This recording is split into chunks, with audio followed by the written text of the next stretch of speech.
It's gonna here we go. I'm actually already started recording.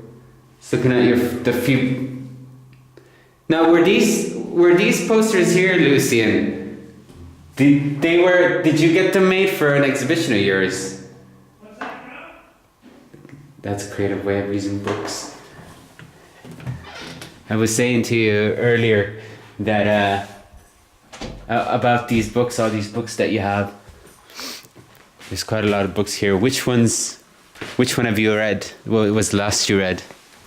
The last I read is the book I'm still reading, which is actually a book called Saturnine, and it's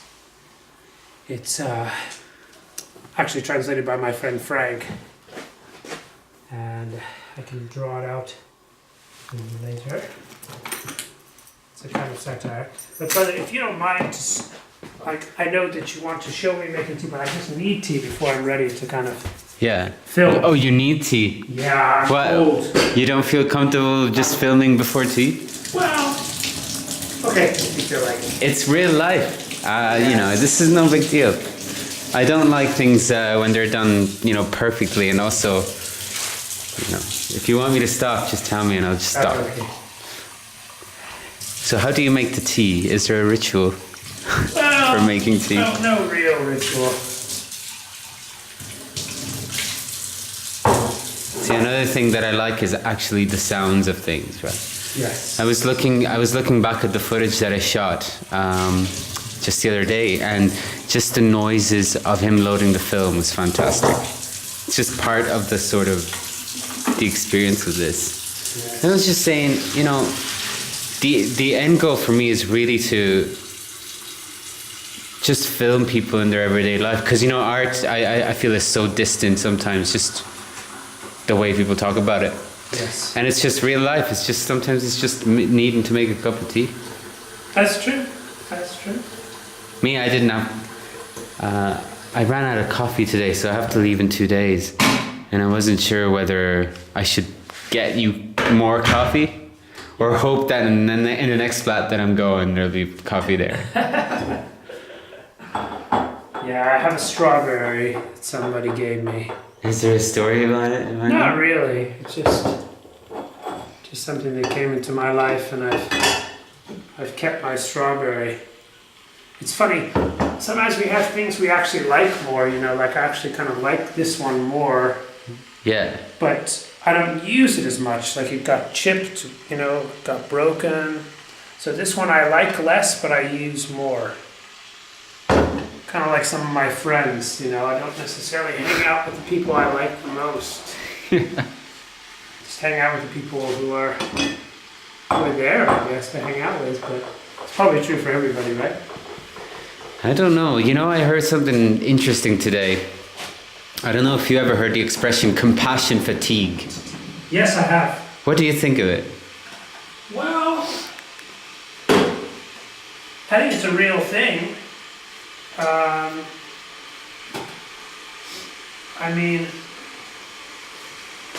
I think we have lots of kinds of fatigue. We have understanding fatigue, love fatigue. It's not only compassion fatigue that we suffer. I think we have dream fatigue, when we get sick of our own dreams. Yeah. And I think we have obviously some kind of life fatigue, which could be healthy, because maybe sleep really is, death. Is it? Death is sleep. That's what I'm trying to say. And when you get tired enough of the whole thing, reality fatigue, you get ready for death, which maybe is good. If you're really in the mood for death when it comes, so hopefully you're in the mood for it when it comes. Hopefully, yeah, but that's when it doesn't come, isn't that right? Well, as Bukowski said, we can't stop death, but we can stop the death in life. I don't think we can stop the death in life, but hopefully we can slow it down.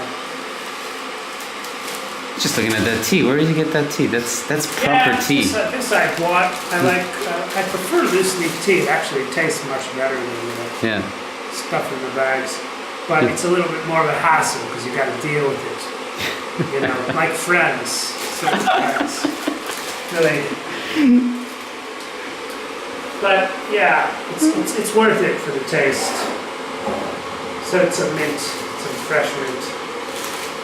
Now, when you say friends, do you have anyone in mind that's bothering you recently? Oh, I have a lot of friends that bother me. Yeah. But it's true that, you know, people often ask me if I have a lot of friends. And sometimes I think I do have a lot of friends, and then other times I realize I just have a lot of acquaintances. Oh, yeah. Like a lot of acquaintances. Especially on Mondays, right? Yeah. You know why I'm saying that is because I was just on my way up. I noticed I was walking behind one guy, and he just kicked the wall all of a sudden, no word of warning, right? And I was like, what's wrong with him? And then another guy just in front of me. So I walked right past him. I'm like, you know, I don't want anything to do with this guy. And then there's another person in front of him, and he just bumps into another person that's walking the opposite direction. And he just looks at him like he wants to just, you know, I don't know, pick a fight with him or something. Really? Yeah, just in the space of like a second, I witnessed both of these things. And earlier as well, a friend of mine just kind of gives me this really annoyed, sort of angry reply. I don't really understand why. That kind of made me feel like, ugh. And I suppose now I'm just thinking, maybe it's just, and then I realized maybe it's just that it's Monday, or not. And what do you think about compassion fatigue? Like, I just found out about it today, and maybe it is right. Maybe there is something to it, but I don't know, because at the same time, and so I was listening to this guy talk about compassion fatigue, and just saying that his way to combat that sometimes it's just either be really, really active, like always have something to do, meeting people, having a busy schedule, and in another way, it's to be a complete introvert. mm-hmm. So they're just two opposite things. I wonder if everyone is kind of a little bit like that nowadays, especially in the age of the internet. Stuff that I sort of think about sometimes. Yeah, well, I think it was Cromwell who said there's lies, damned lies, and then there's statistics. Yeah. So I think, obviously, we live in a time when statistics are kind of overpowering us and overwhelming the individual. So, like, it's something I realized recently, it's probably the age where it's, you know, the most easy to be informed, but at the same time, maybe the least easy time to know what all that information actually means. Yeah. So, you know, I think in that sense we're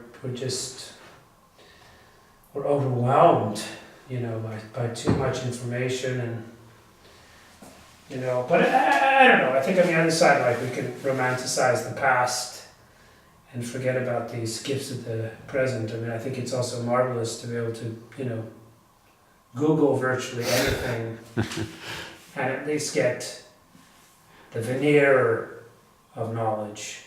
Yeah. I mean, I still think that the depth of knowledge is never something you can just Google. Yeah. Because that just brings some surface details to light. But to really get to the deeper knowledge, you gotta Google life itself. You gotta go out and get involved and lose yourself and find yourself. Like, if you could truly Google, you know, then you wouldn't even need to leave your house. But I don't believe that that's healthy. You know, I think it's a kind of, we have this, the same thing I noticed recently with another friend, you know. I was telling him something, he said, I know. I said, you know what? You don't know. Because if you truly knew, you'd change your behavior. And how often do we use just a kind of petty I know as a camouflage for the fact that we don't really know something? Right. That's something that you just said, because you know what? A while ago, I was on Google late at night, started thinking about my grandparents who are not with us anymore. And I just, for some reason, got the urge to Google their names just so that I could maybe see pictures of them. Mm-hmm. Isn't the instinct to Google things, right, was so strong that I just thought, what if, maybe, because Google knows everything after all, Obviously, I wasn't seriously thinking that their photographs would be there or any information about them, anything, It wasn't really necessarily photographs, but it was just any information that might be there. But you know what? There was nothing, and I guess one of the reasons why that is because they're actually from before the age of the internet, and that just kind of made me think, there is a before. Maybe we should start over, We lived in the so-called, BCAC, AC, or ACDC. Yeah, that could be the next thing, ACDC. Whatever, before the internet, before Google, after Google. We're in the after Google era now. Yeah. Yeah, that's a good point. So that book, I must ask you about that book now. Which one? Can poetry save the earth? That is a question. It is. It's an important question. A field guide to nature poems.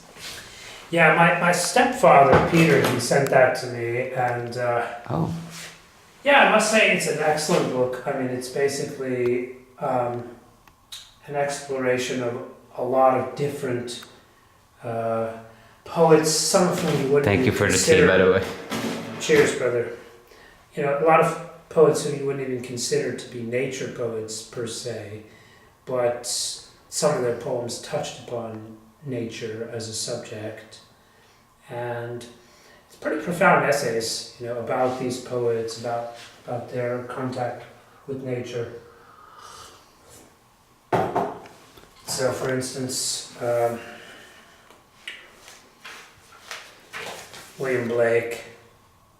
You get that? To see a world in a grain of sand and a heaven in a wild flower, hold infinity in the palm of your hand and eternity in an hour. That's something that Blake wrote, and of course he was a person in tune with nature, in tune with his own nature, and larger nature, and most of us can probably encompass. Yeah, and then of course that question, can poetry save the earth? I don't know. I don't think that this book, really answers that, but it definitely deepens the question. Yeah. And obviously I don't think poetry can save the earth, but I think poetry can save something. Yeah, no, poetry can definitely save lives. As most arts, and they've saved my life plenty of times. I'm very grateful to them. And not necessarily for, maybe the textual things that they say, but sometimes it's just me making sense of it, in my own head. Well, that's, of course, the key. That for me is what art is all about, actually, About making sense? Yeah, just finding something in it that will save your life. And maybe, when I say save my life, it's not necessarily save your life in you're gonna die, but maybe sometimes. But we are gonna die. That's inevitable. Maybe it helps you accept that, which is something I think of as well, because I think of mortality a lot too. But just saves your life in okay, so tonight I need something, because I feel alone and stressed and anxiety, and maybe I just encounter a work of art of any. It could be a song, it could be a poem, it could be. I'm always looking for something, it could be a film, and it could be an interview. Yeah. But with interviews nowadays, I think you just need. You're not given enough time to sink into the atmosphere. It's a lot of editing, and there's a lot of anxiety in them, and I just don't think that you understand much out of them. So. Well, I like these questions about what poetry itself is. He cites this from Emily Dickinson. If I read a book and it makes my whole body so cold, no fire ever can warm me, I know that is poetry. If I feel physically as if the top of my head were taken off, I know that is poetry. These are the only way I know it. Is there any other way? Wow. And it's something I've explored, quite a lot. Is there any other way? Well, citing different, poets' definitions of poetry. Coleridge said, poetry is the right words in the right order. Leonard Cohen has a wonderful definition.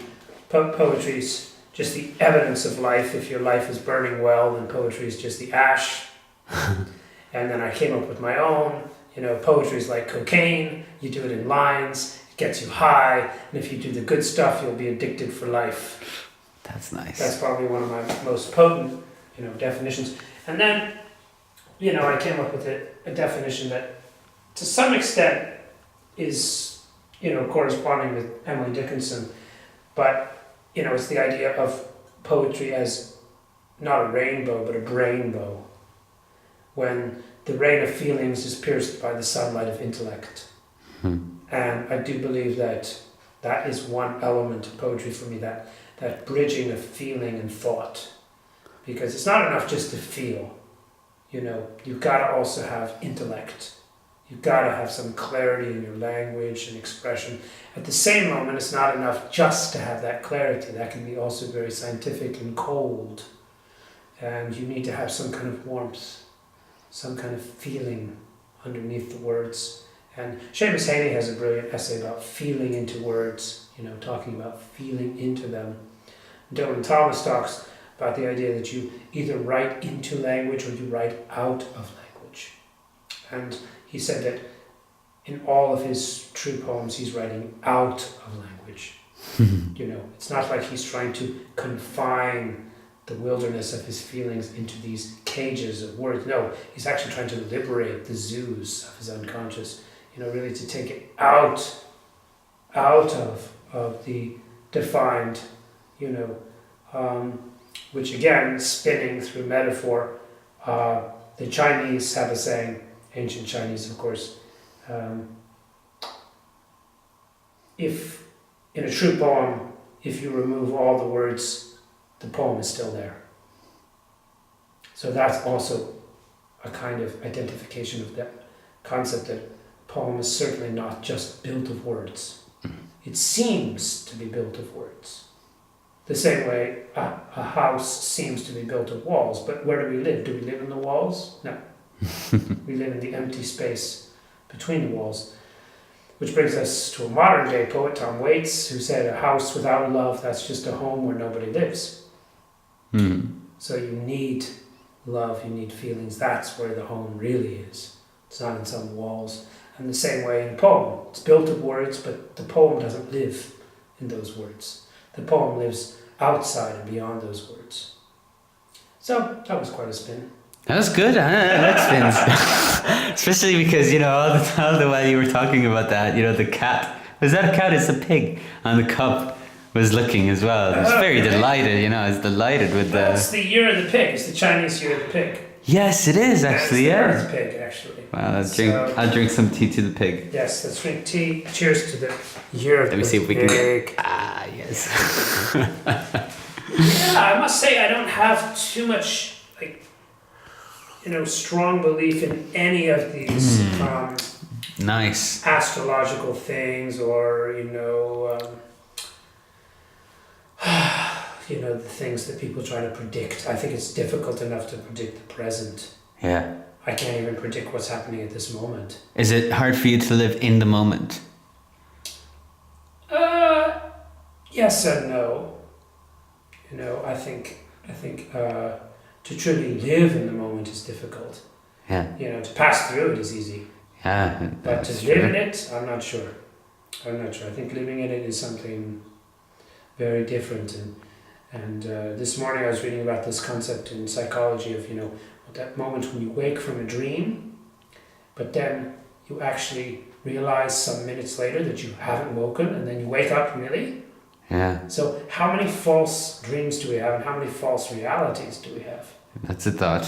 And I think there's a lot of layers, and there might even be a moment at which we realize when we die, oh shit, I was just dreaming.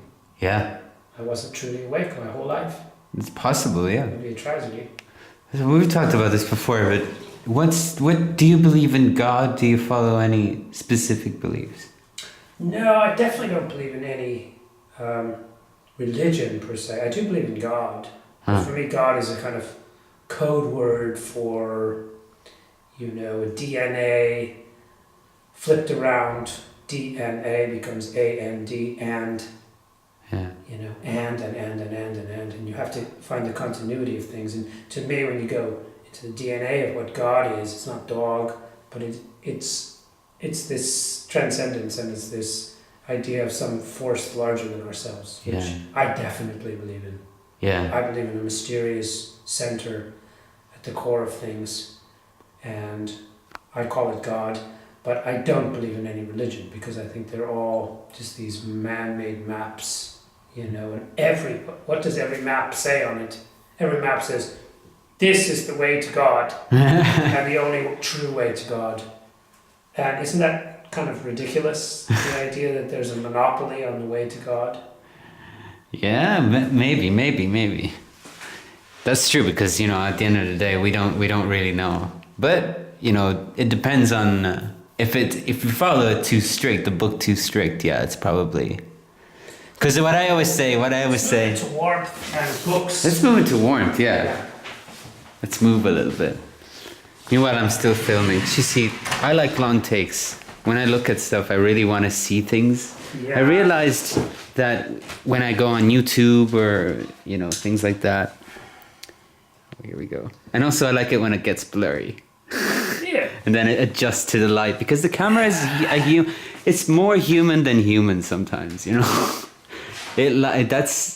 It's almost like an extension of the guy who's holding it, or then after that it gives birth to something that someone else watches it. That's true. Makes some meaning. Kind of prosthesis. Yeah. Even if it's whether it's analog. I'm gonna put the T here. Do you want me to put like a coaster under it? No, it doesn't matter. Get a shot of the T. Let's see. Yeah, it's a good sign of disorder is you can't mess things up. I like you think disorder. This is your flat is really really neat, I think. Oh, I don't think it's really. It's really neat. tidy too. It's No. neat and tidy. No, I don't feel that. You don't feel that? No. There's all this empty space though. Well, I like the chaos. I like a certain kind of organic chaos. The camera can't adjust to. So, now where do we begin? You two. Now, you two. Oh, no, wait a minute. Here's what we can start with. Invisible bars. Now, have you ever told me where... No, this is your book, by the way, for anyone watching who doesn't know. Lucien Zell. Invisible Bars, I have a copy of that. Yeah. I've read it and I loved it. I think, a great thing about your book, actually, is that it's probably how a lot of people, whoever's read it, finds out about a lot of other stuff that they really want to get passionate about. 'Cause it's a story, but it's also something else. It's a passion to talk about arts beyond... Yeah, it's kind of an excuse. It's a bit of a Trojan horse. I love doing that too. Just looking for excuses to talk about my heroes or... Anyway, but have you ever told me when you got the idea to write that book and the story, the inspiration for the story? Well, I'm not sure I ever told it to you, but basically a year before I started writing my first novel, Invisible Bars, I was asked by my French friend, why don't you write a novel? I said to her, well, I'm a poet, I'm a sprinter. I can't run a marathon. It felt to me like such a different event of consciousness to write a novel, that kind of sustained prose. And then I was at a bar in Žižkov called the Big Lebowski in Prague, and this bar had a very weird kind of concept that it was built around. Essentially, it was a bar where there were no prices on drinks. So you paid whatever you wanted. So yeah, somehow that bar functioned. I mean, a lot of people would think, well, bar where there's no prices is not gonna last very long, but actually it did, and people had a sensibility to pay a fair amount. I remember one day I was going downstairs to pay. The bar was downstairs, and I came down to pay, and there was this song of Lou Reed, "Perfect Day," playing on the stereo, and it was the end of the song where he's singing, you're gonna reap just what you sow. So I just thought, oh shit, I better pay more than I was going to pay, because you're going to reap just what you sow, you know. That probably should have been the mantra of the bar. They should have just had that on repeat. But in any case, I was sitting in that upstairs in the bar and with friends, and we were talking about different ideas, you know, bantering, and somehow I brought up the book Invisible Cities by Italo Calvino, and in that book, Italo Calvino presents, you know, Marco Polo relating to the emperor, all these places that he's been, and you quickly realize he's inventing most of these places. There's a city that's built over a gorge, and everything's hanging by ropes. That's the whole city. There's another city where everything that happens above ground is reflected underneath in water and mirrors. So it's this constant doubleness of a city. And I said to somebody, well, you know, somebody should write a book of bar stories, invisible bars, you know, about bars that can't exist or don't exist. You know, I said, in fact, this Big Lebowski where we're sitting right now, most people would believe it couldn't exist. You can't have a bar where there's no prices on drinks. So that night I went home and, you know, I woke up in the night, and it's actually a very creative time for me, the middle of the night. It's a time where I sometimes slip into that state I call 1.5, which is when you're half awake, half asleep, and half a dream. And in that state of 1.5ness, I wrote Amsterdamaged, which is the first bar in the book that I wrote. And after that, I wrote Vians and wrote others, and I just started to get into this mode of writing the bars. And I was writing bar, and then at a certain moment, I realized, wow, if I can keep going, which at that point I wasn't sure I could do, I would actually turn it into a novel. And that's eventually what I did. Well, I love the book. Why hasn't there been a TV series made out of it? Well, so far... Or just the book itself should be more known. I don't understand how things like that happen. I've had extremely bad luck, I would say. For instance, with this book, Invisible Bars, the edition that you see over there, that's just one Let's get another shot of it. A small Russian press in Prague, and they published, you know, let's say a couple of 100 copies of the book.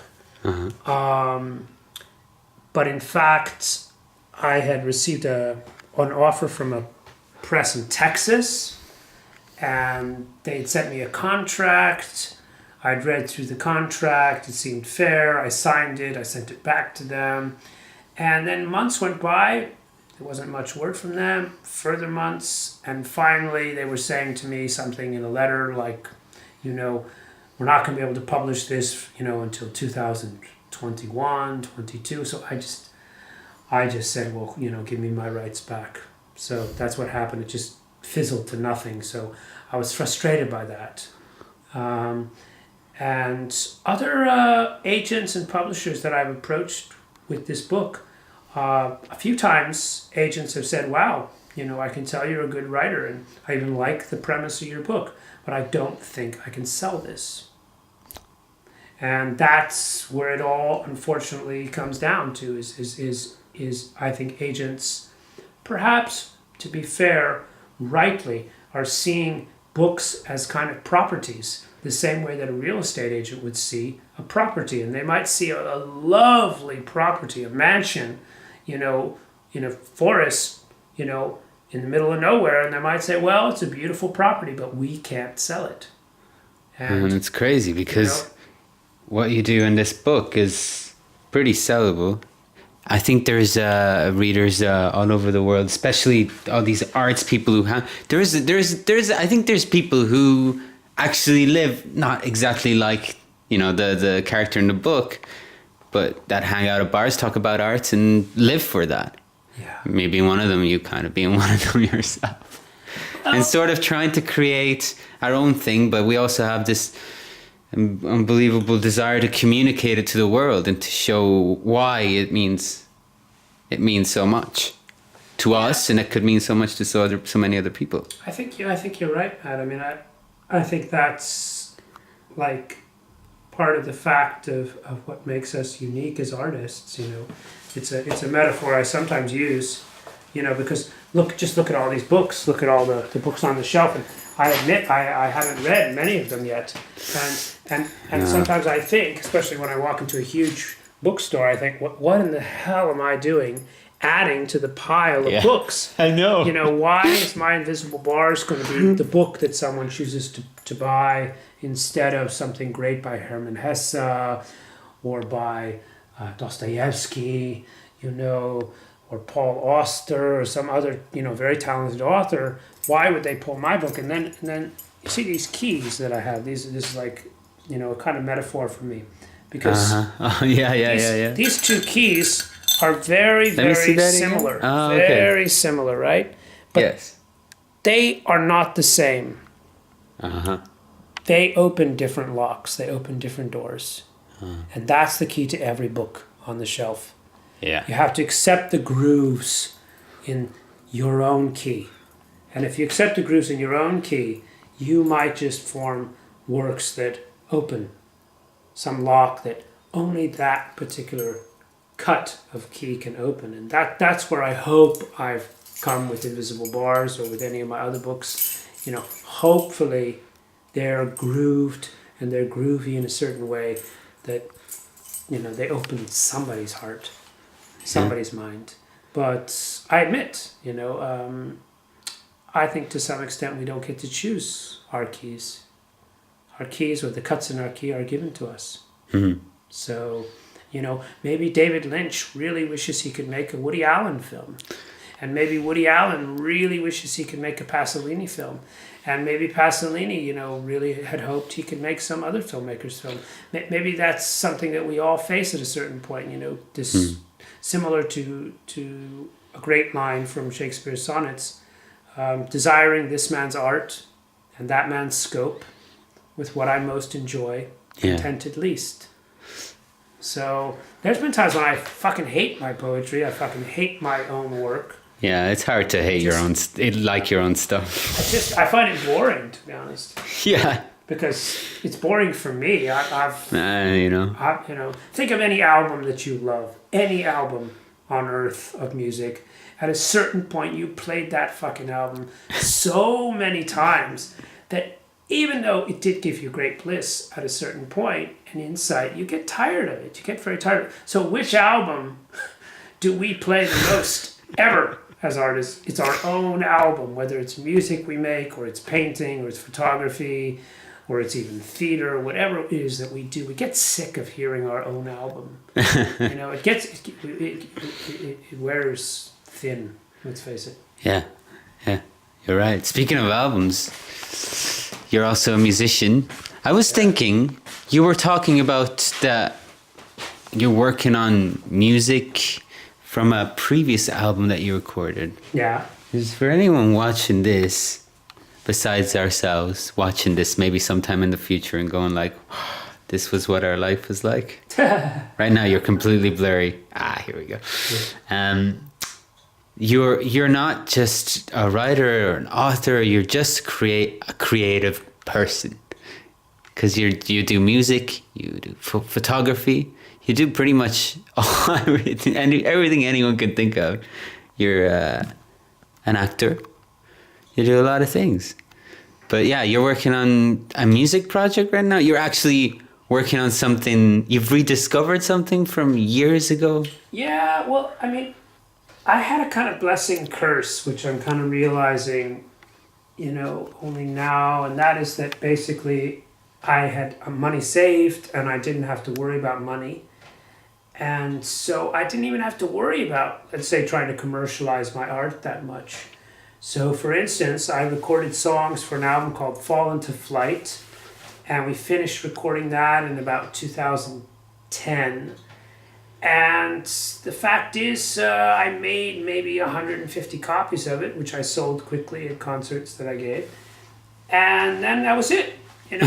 I just didn't do anything else with it. I tried to approach a few record companies who weren't interested.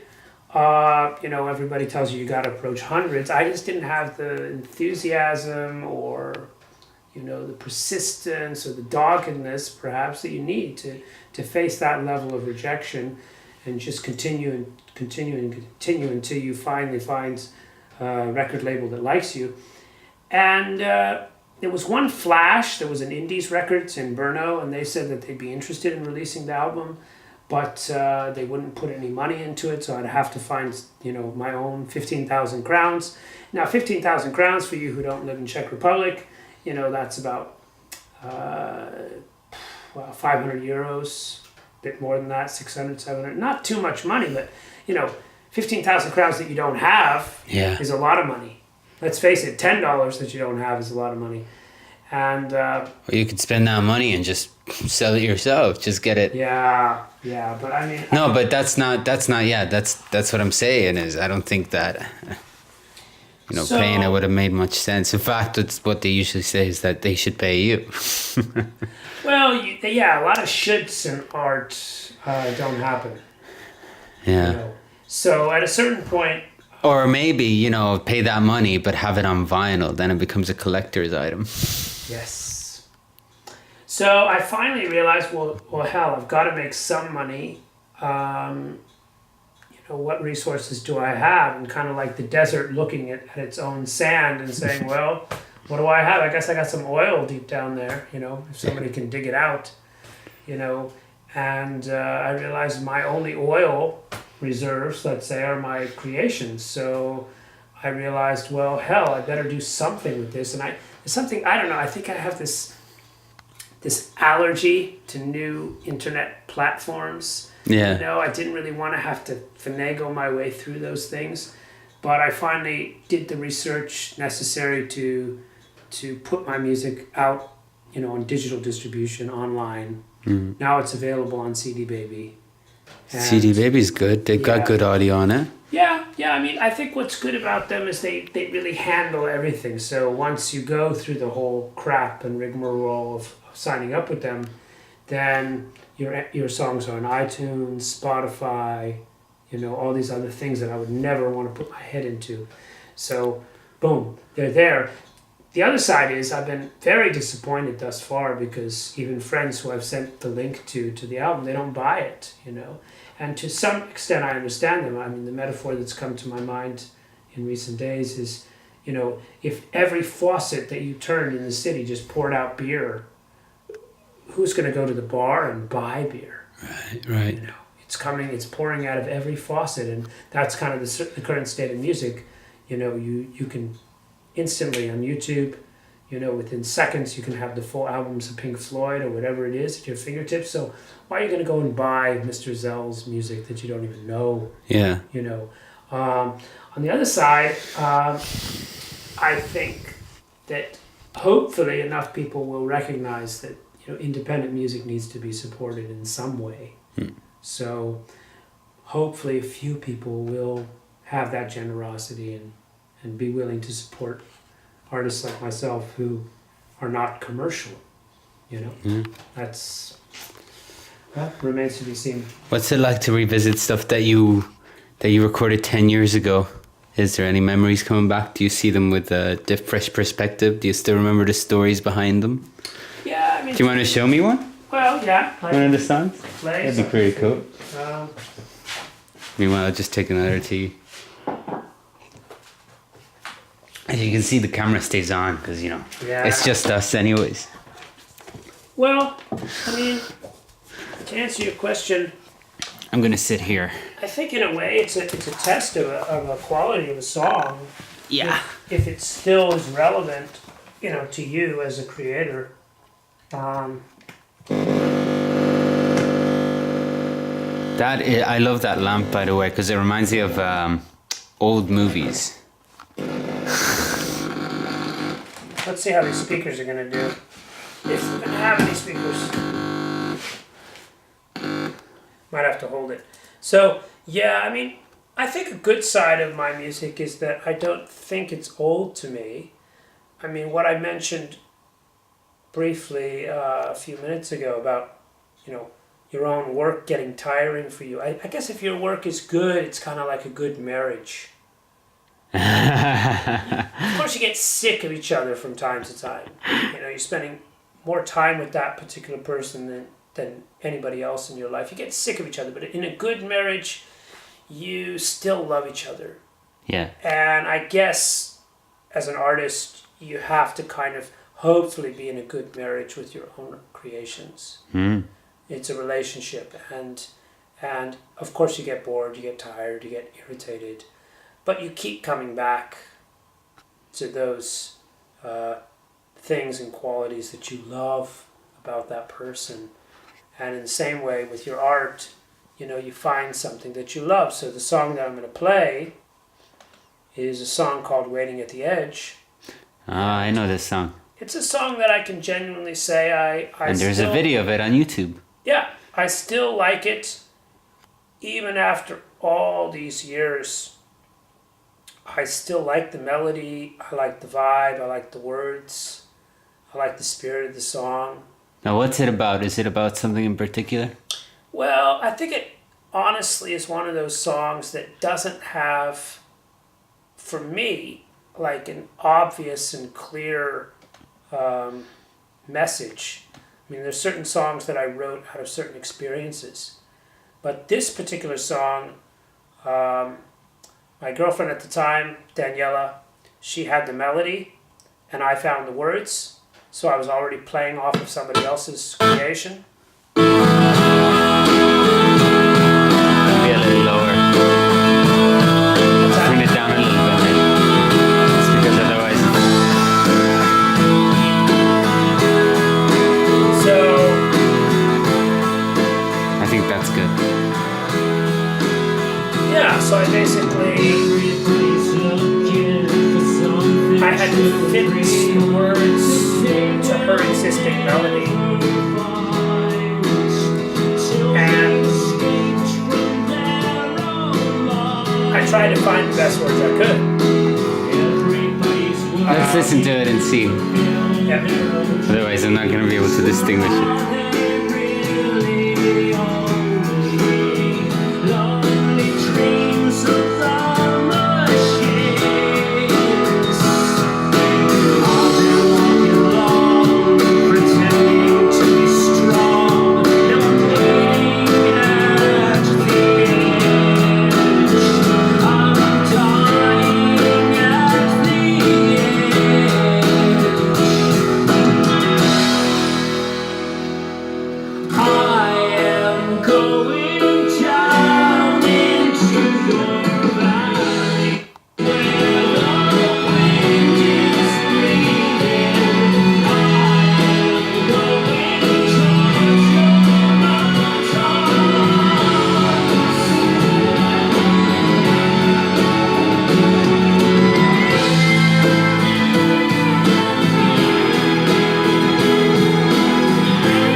Did a little panoramic of your of the room too. Yeah. It's all about documenting things. Well, I mean, I think that's a song that, yeah, it's like a good marriage because I feel like I still like the song even after all these years.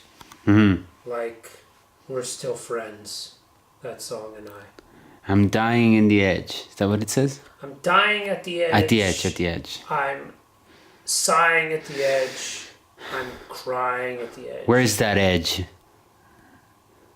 What is that edge? Well, I like to say it in a very simple way recently. I live at the edge because that's where the views are. Hmm. And that's interesting. Yeah. That's where the views are. Yeah, you're Yeah. right. Because you wouldn't, that is where the views are. yeah, I mean, Generally. the edge is where the views are. But that's where I think it's funny because, here's some money here. But Just like that. yeah. Just but there. You don't give too much importance to money, right? Well, I do and I don't. Is that really money? Yeah. But I do and I don't because the fact is that money is like the contemporary form of magic. Yeah. Let's face it.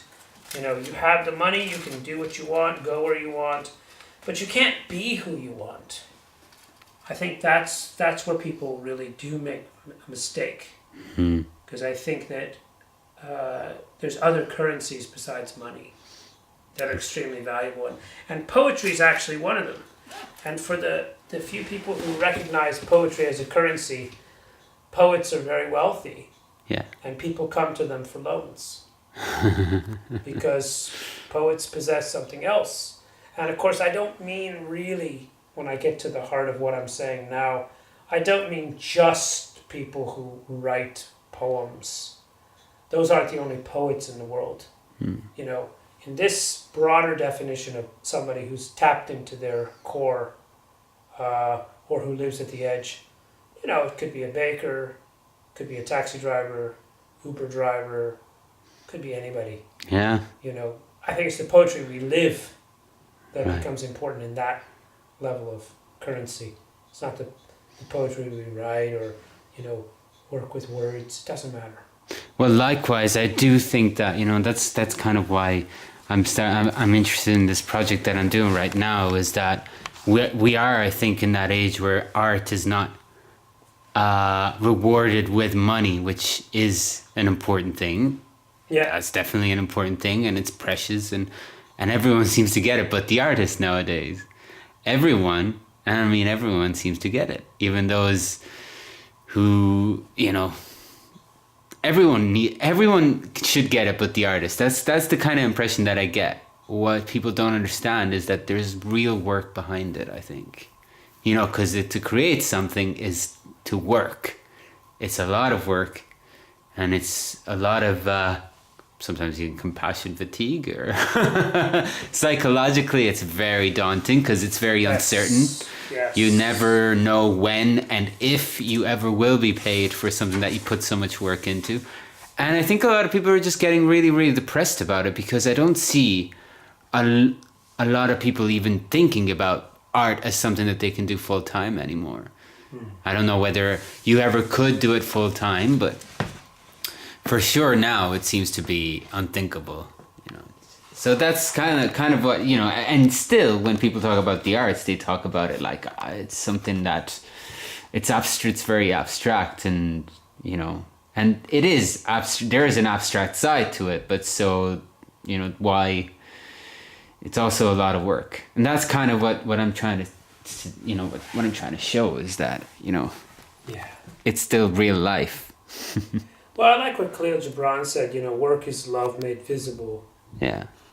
And I also have this phrase that I've been bantering about for years. Your real work is not what gives you your food, Yeah. it's what gives you your hunger. Mm. And at the same time, more soberly, let's face it, we want work that gives us our food and our hunger. Mm. I was going to say, like, in terms of the hard work you mentioned, like every book on earth starts from the same place, which is, a blank page. Yeah. That's where every Shakespeare play on earth, the Bible, every Dostoevsky novel, every book on earth starts at the same place, which is literally a blank page. And then, it's kind of symbolic that we have these words, the hero's journey. Let me see. Let me zoom in on that. The hero's journey. Yes. Yeah. Which happens to be a book by Joseph Campbell, who very wisely said, a dream is a personalized myth. A myth is a depersonalized dream. And yeah, I mean, to some extent, that's what every book is. It's a hero's journey into the blankness. Yeah.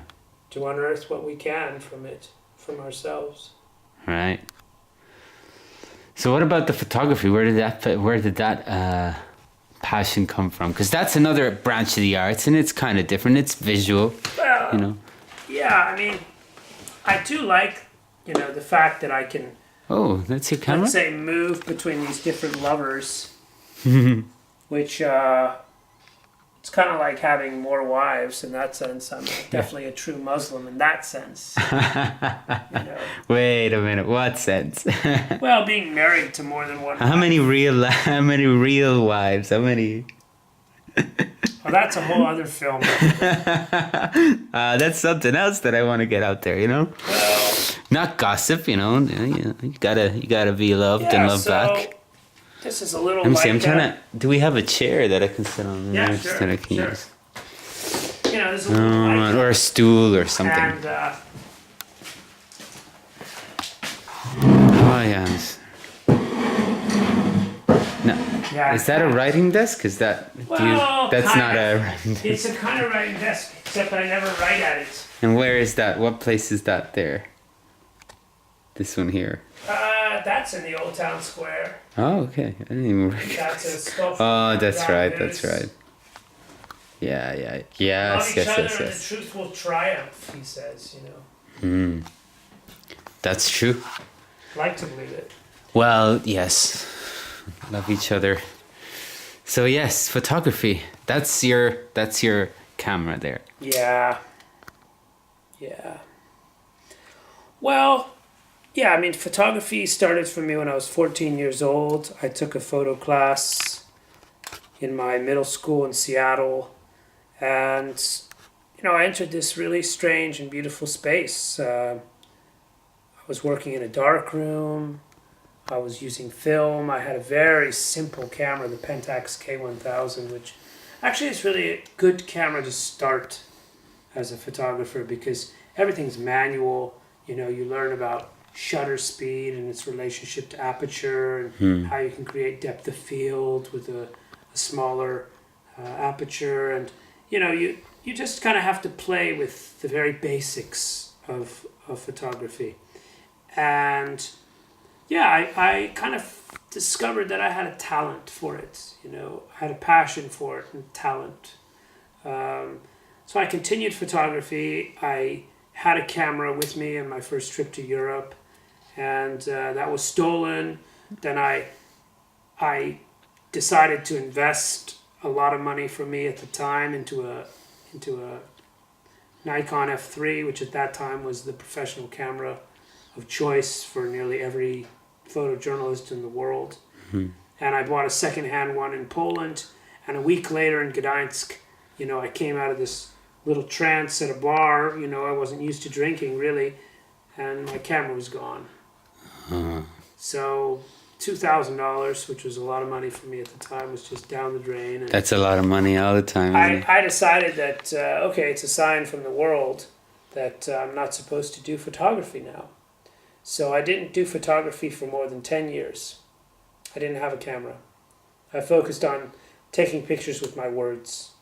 So I was writing my poems. And to some extent I still feel like poetry is the other side of photography, or photography is the other side of poetry. Yeah. They reference each other, although they're very different. And then I was in Venice, Italy, one of my absolute favorite cities on earth. I think Rilke was totally right. He said maybe Venice is just a mood. And I feel that city is a very moody city. It really is just a mood. So my friend Joseph, he said, "Lucien, I have a present for you." And he handed me a camera. wasn't this particular camera, but he gave me a camera. And I took that as a sign, you know, that my camera had been stolen without my will, and suddenly I was being given a gift of a camera that wasn't my will. And so I got back into photography, and I must say it's also Joseph and his gift of a digital camera that carried me past a certain reticence that I certainly feel still today, you know, towards new technology.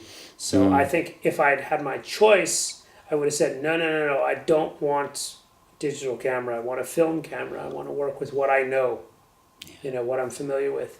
But because it was a gift, I didn't have a choice.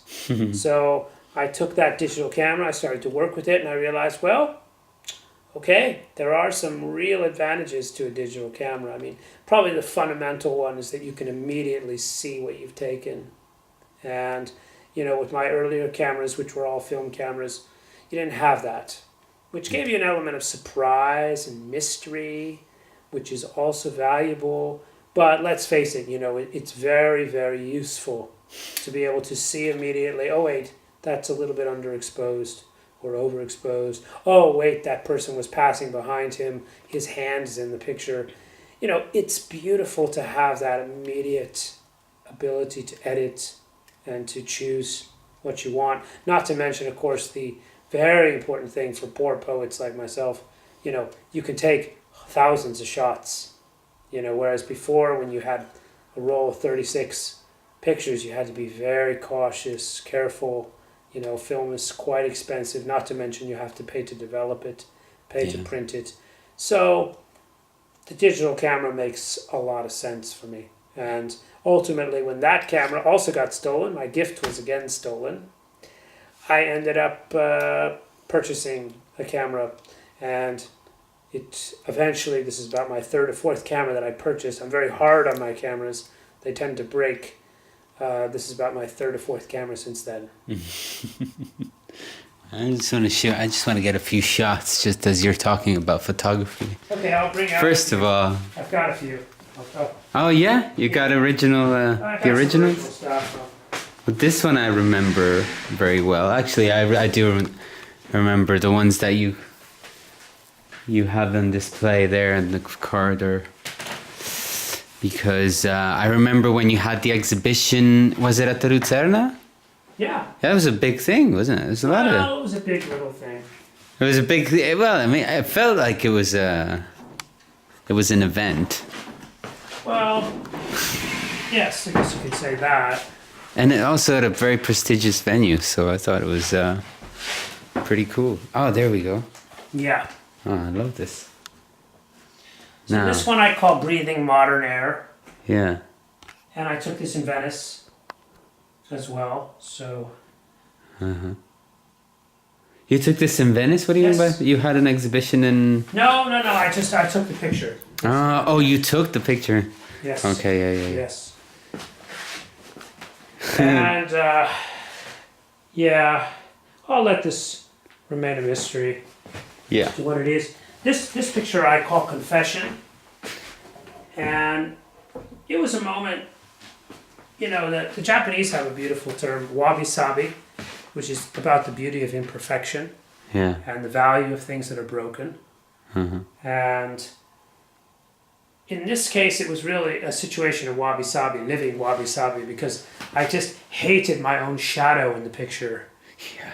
And I was trying to move the camera, move myself around, and then I realized, well, hell, my shadow's in the picture. Why not embrace it? Yeah.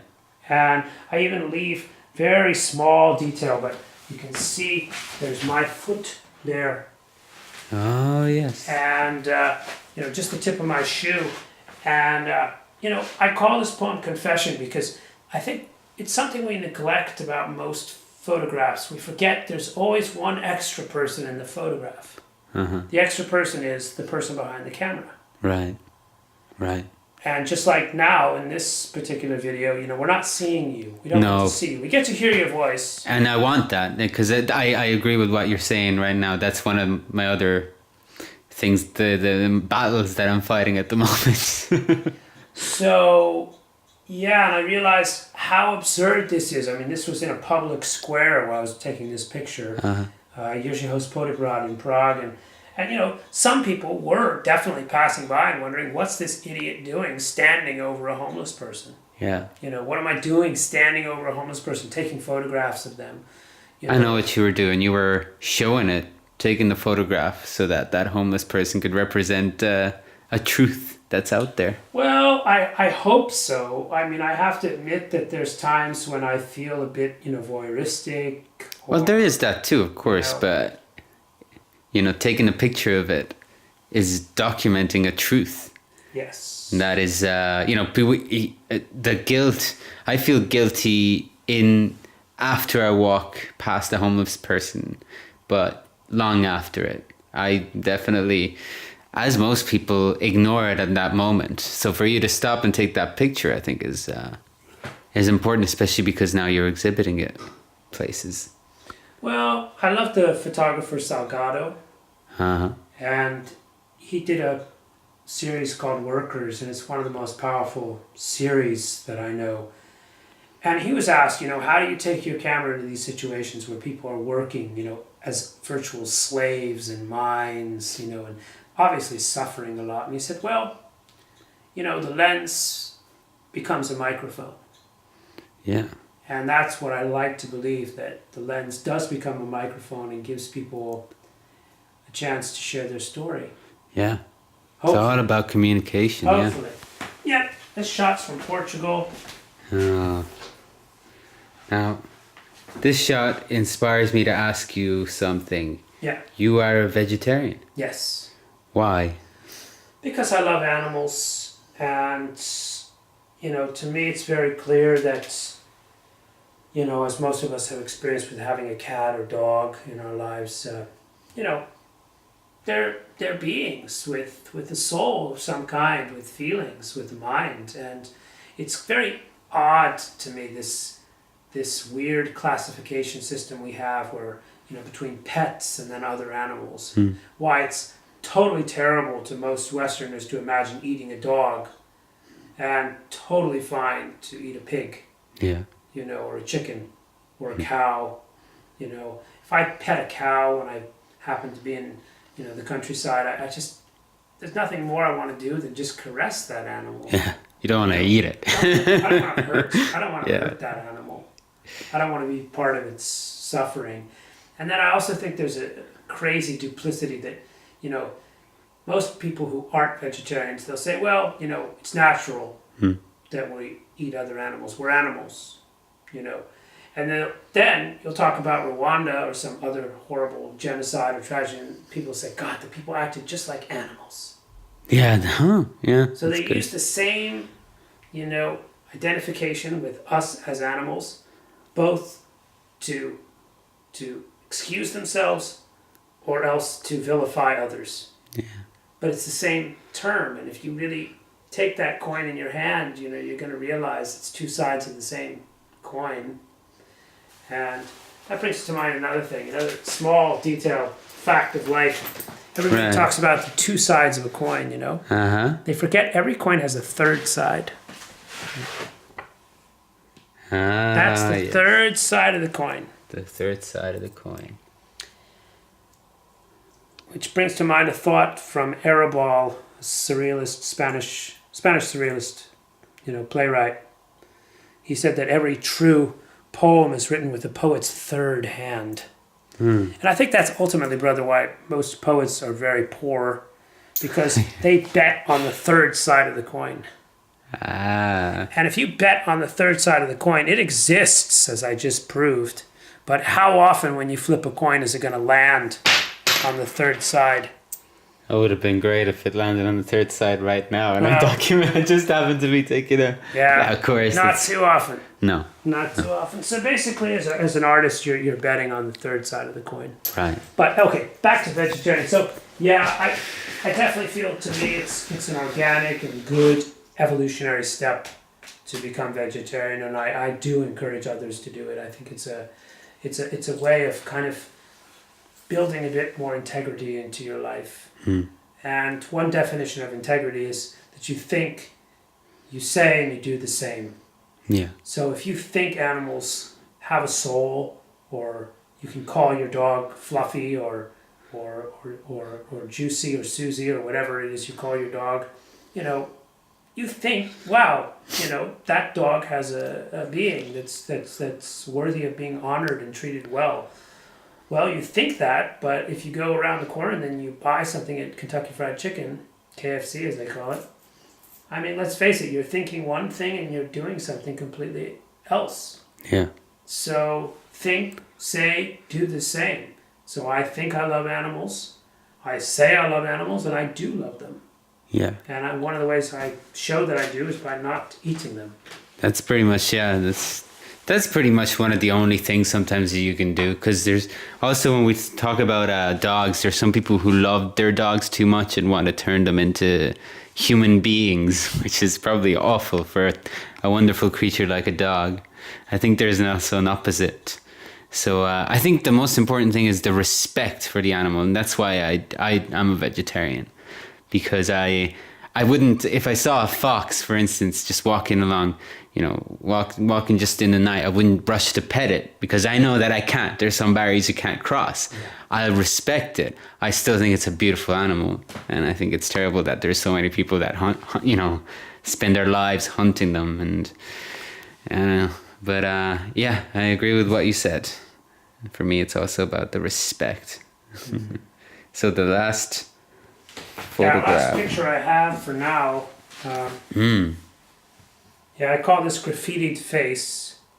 Yeah. Because in a sense, I feel his face has been graffitied by time, you know. And now, who is this? Who is this man? His name is Neil, and he's from the Isle of Skye. So he's Scottish. Yeah. And yeah, he's a friend of mine. I haven't seen him in a number of years. I happen to know he was in jail in Australia. Wow. But for a crime he didn't commit. You know, it was his ex-wife who basically claimed abuse. But it was just because she was so angry at him and hated him. And again, another Shakespeare quote, you know, lilies when they fester smell far worse than weeds. Where is that from? I'm not sure. I'm not sure, but and you know, the man who... That's another one of the sonnets, I think. What's that? The man who left his second best couch, what was it, to his wife when he died? Oh, yeah, it's in Shakespeare's will. He said, I leave to my wife my second best bed. Even when he wrote his will, he found a way to make it dramatic. I do have, I'm not really a Shakespeare, you know, theorist by any means, but I do have my pet theory about Shakespeare's will. Yeah. In that case, I believe that he joked with his wife that his first best bed would be the grave. All right. That would be a place where he could just rest finally and forever. So it was like a little bit of a way of bringing a bit of humor into a dark situation of reading his will, and perhaps she smiled when he left his second best bed to his wife. Right. That's I think my own take on it. And as we seek a bed, let me get a shot of the bed. Yeah. Is that your second best bed or your first best bed? Well, don't know. It's the only. Which bed was I your have. first bed? Only best bed I bed. have at the moment. Which was your first best bed? I don't know if that question makes sense, but the bed you had the best time on. For another video. That's another story. I don't know. I think, yeah. I mean, it's lucky beds can't speak. You know, they would tell a lot of secrets about each of us. Some of them speak. I've heard them. Yeah, I think most beds moan when no one's looking. Same as these cords. Like, look at these cords. You know, you put your computer in a bag and you pull it out and there's this Kama Sutra of cords. Yeah. You know, it's just a Kama Sutra. I mean, how in the world did these cords get like this? I mean, this is a very complicated arrangement. Yeah. And yet they're apparently inanimate creatures. So, not creatures, but inanimate things. But, so I'm sure beds, yeah, probably when nobody's, you know, watching, or maybe when we sleep, you know, they wake up. Maybe our beds wake up and start chatting with other beds throughout the town and say, geez, what happened to you this night, Billy? Yeah. Well, I mean, if anyone has seen him, it would be you, because you're awake at 1 or 2, half 2 in the morning. So, Lucien, is there anything that you...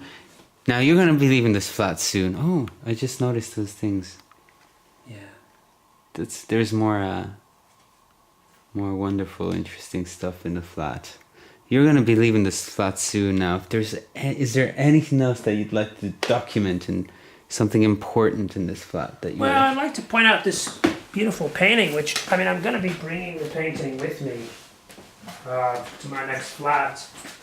But this painting does have a story, and I really think it's a very beautiful work of art. Well, who did this? So it's a homeless painter. All right.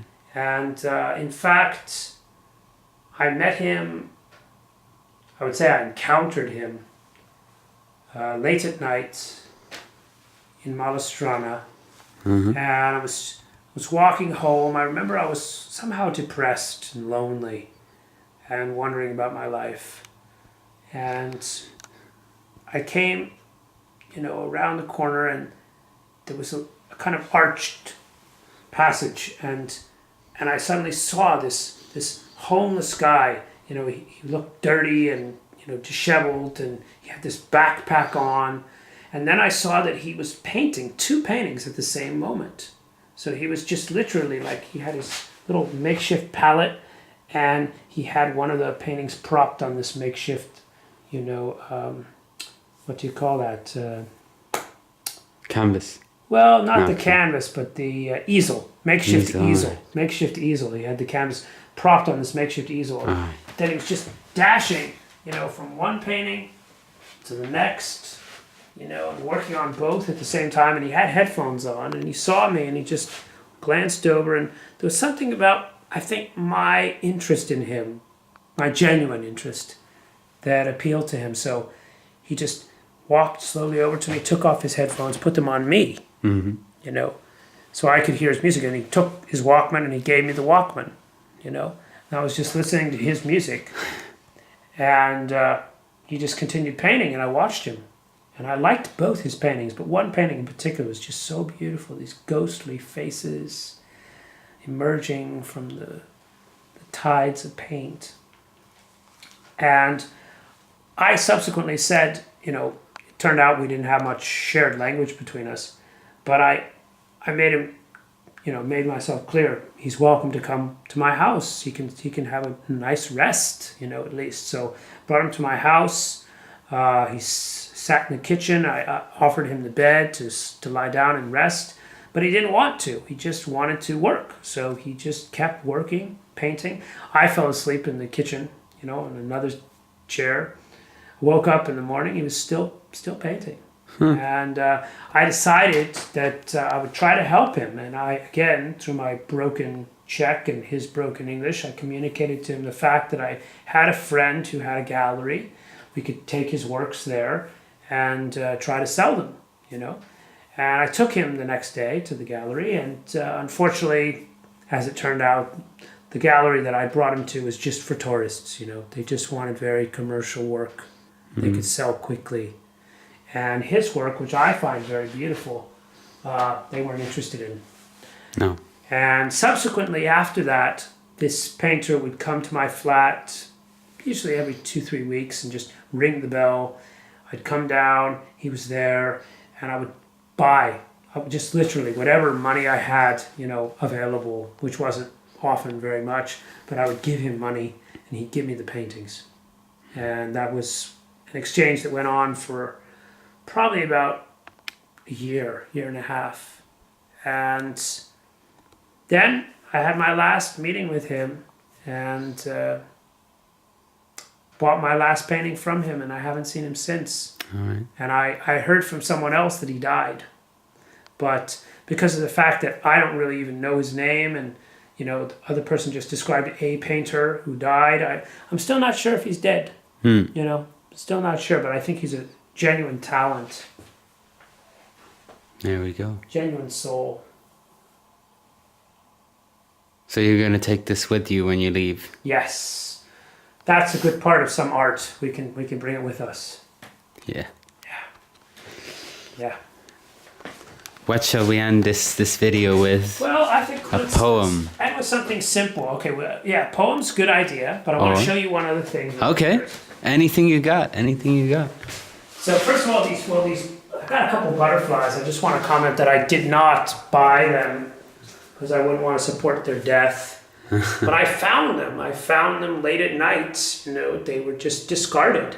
These framed butterflies. I got another one in the other room, and I think they're so beautiful. At this point, I feel it would be worse to just let them be taken away to the garbage. Yeah. They are the art of nature. I want to show you guys something that I got in Greece, and it's actually invented by Pythagoras, and it's from the island of Samos. Right. And he basically got pissed off because his friends would always pour more wine for themselves.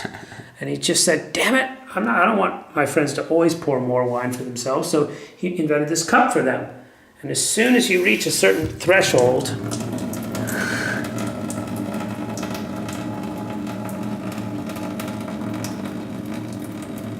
it all drains out. Which again brings us to a wonderful statement of Gandhi. There's more than enough for every man's need, but not for every man's greed. So if you're not greedy, you'll have enough.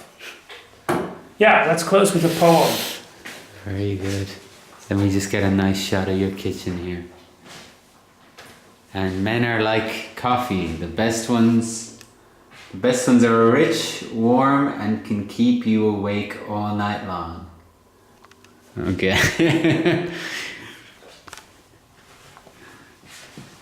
Yeah, this is a bit of kind of poetry. Oh, the poetry. The poetry. You are not where you stay, you are where your love goes. Wow. But speaking of which, you know what that reminds me of? Tell me. I was recently in a bar and I saw your poem in the bathroom. Cool. Yeah, that's true. One of the best publications that I have. Yes. Not as good as the New Yorker, but... Oh, yes. Yeah, just a brief, thing about that particular statement. You are not where you stay, you're where your love goes. I was in Mallestrana near my flat at that time and met this woman. She came to me, I think, in the cafe. I was sitting outside. We started talking, and then she said, when she was leaving, she said, you are not where you stay, you are where your love goes. I said, wow, interesting thought. Who wrote that? She said, you did. I said, what? What do you mean I did? And she went on to relate the fact that she'd gone to a music studio and played back some recordings that I'd made. And these were recordings I'd made late in the dead of night, some winter. And I had just improvised over my friend's music. And that's one of the lines that I'd improvised. And I never, ever heard those recordings. And not even once played back. And she brought to me my own line. Wow. She brought to me this line that had just, literally splintered through me in some late night session. And she brought it to me. And what I loved about the way in which the line came to me is that it proves its own validity. You are not where you stay. You are where your love goes. So I'm hoping that this flat with very small and I think really, to be honest, quite messy. But I just hope that some of the love that I've experienced here, shared here, is going to come with me to my next home. And it will also prove the validity of that line, that you are not where you stay, you are where your love goes. Right. So I'll close with a poem.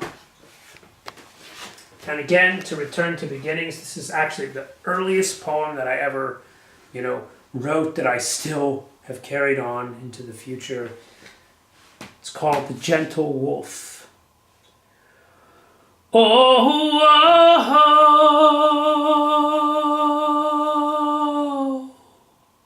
a wolf that's left his cage strains to reach the sky and echoes out his rage, rage, rage. In his wailing cry, Oh, the pack that once was with him has fallen down as rain, and by the dragons in the puddles he knows he's gone insane. He tries to take what he cannot steal. He cries to fake what he cannot feel. He lies to make believe in a life that is a lie. First he dies, and then he lives in his wailing cry. Oh, oh, oh, oh, a wolf that's lost his name, known only as I, mispronounced by shame in the circus of why. He prances into madness, but before he says goodbye, he lets escape his sadness in his wailing cry. Oh, oh, oh, oh, oh, oh,